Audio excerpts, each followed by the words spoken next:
ரயிலில் முன்பதிவு பெட்டிகளில் இதர பயணிகர் பயணம் செய்வதை தடுக்க சிறப்பு குழுக்கள் நியமிக்கப்பட்டுள்ளதாக ரயில்வே பாதுகாப்பு படை தெரிவித்துள்ளது.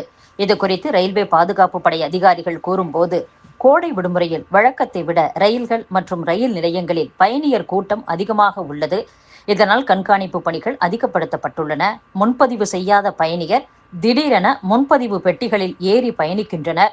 இதனால் முன்பதிவு செய்த பயணியருக்கு பாதிப்பு ஏற்படுகிறது. இதை தடுக்க விரைவு ரயில்களில் டிக்கெட் பரிசோதகர்கள் குழுவினர் திடீர் சோதனை நடத்தி வருகின்றனர்.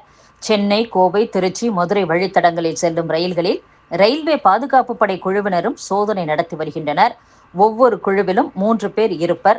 முன்பதிவு பெட்டிகளை ஆக்கிரமிக்கும் மற்ற பயணியரை கண்டறிந்து அபராதம் விதிக்கப்படுகிறது என்றும், உரிய டிக்கெட் இல்லாதவர்கள் கீழே இறக்கிவிடப்பட்டு முன்பதிவு இல்லாத பெட்டிகளுக்கு செல்ல அறிவுறுத்தப்படுகின்றனர்.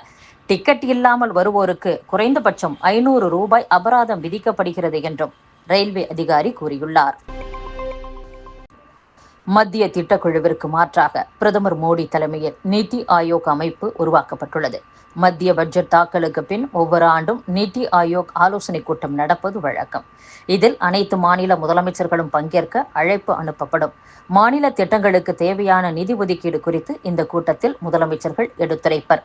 தமிழகத்திற்கு மத்திய பட்ஜெட்டில் போதிய நிதி ஒதுக்கப்படவில்லை என கூறி கடந்த 2024ஆம் ஆண்டு ஜூலையில் நடந்த நிதி ஆயோக் கூட்டத்தை முதலமைச்சர் ஸ்டாலின் புறக்கணித்தார். நடப்பாண்டிற்கான நிதி ஆயோக் ஆலோசனைக் கூட்டம் வரும் 24ஆம் தேதி டெல்லியில் நடைபெறவுள்ளது. இதில் பங்கேற்க முதலமைச்சர் ஸ்டாலின் டெல்லி செல்ல உள்ளதாகவும், அப்போது பிரதமரை சந்தித்து பேசவும் திட்டமிட்டுள்ளதாகவும் கூறப்படுகிறது. பாமக தலைவர் டாக்டர் அன்புமணி ராமதாஸ் அறிக்கை ஒன்றை வெளியிட்டுள்ளார். அதில் 10ஆம் வகுப்பு பொதுத் தேர்வு தேர்ச்சி விகிதங்களில் வட மாவட்டங்கள் தொடர்ந்து பின்தங்கி வருவது வருத்தமும் வேதனையும் அளிக்கிறது. அரியலூர், தருமபுரி, விழுப்புரம் ஆகிய மாவட்டங்கள் முதல் 15 இடங்களில் வந்திருப்பது ஆறுதல் அளிக்கிறது.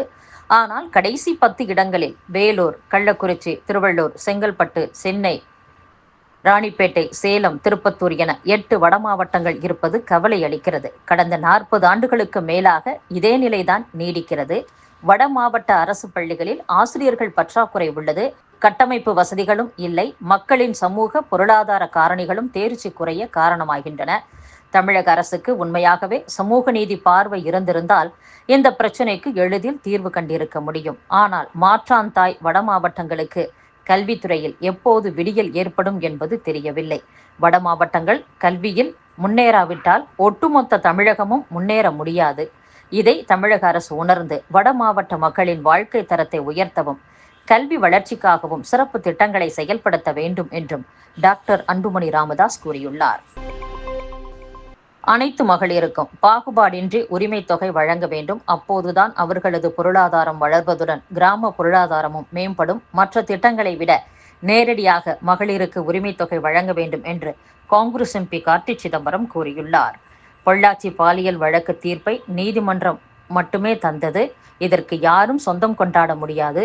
சென்னை அண்ணா பல்கலைக்கழக மாணவி பாலியல் வழக்கிலும் நல்ல தீர்ப்பு வர வேண்டும். தமிழகத்தில் ஆக்கப்பூர்வமான பொருளாதார மாற்றம் வேண்டும்.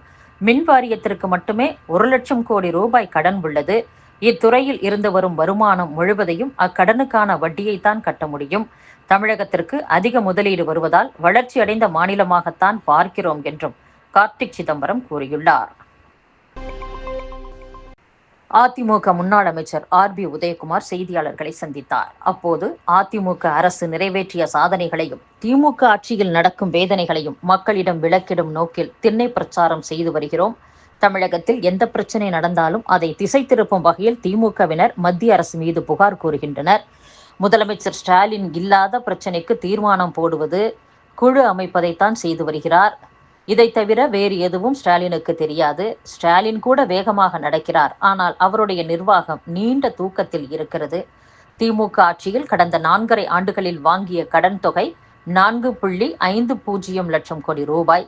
இதை ரிசர்வ் வங்கி ஆதாரத்துடன் தெரிவித்துள்ளது. இதிலிருந்தே தெரிந்துவிடும் யாருடைய நிர்வாகம் சிறந்தது என்று. திமுக ஆட்சியில் தமிழகத்தின் கடன் தான் கண்ணுக்கு தெரிகிறது. எந்த வளர்ச்சி திட்டமும் இல்லை என்றும் ஆர்.பி. உதயகுமார் கூறியுள்ளார். தமிழகத்தில் பள்ளி மாணவியருக்கு எதிரான பாலியல் குற்றங்கள் அதிகரித்து வரும் நிலையில் ஒவ்வொரு பள்ளிக்கும் நிரந்தர உளவியல் ஆலோசகர் நியமிக்க வேண்டும் என்கிற கோரிக்கை எழுந்துள்ளது. அரசு பள்ளி ஆசிரியர் ஒருவர் இதுகுறித்து கூறுகையில், பாடத்திட்டத்தில் ஒரு பகுதியாக உளவியல் மற்றும் பாலின சமத்துவ வகுப்புகள் உள்ளன.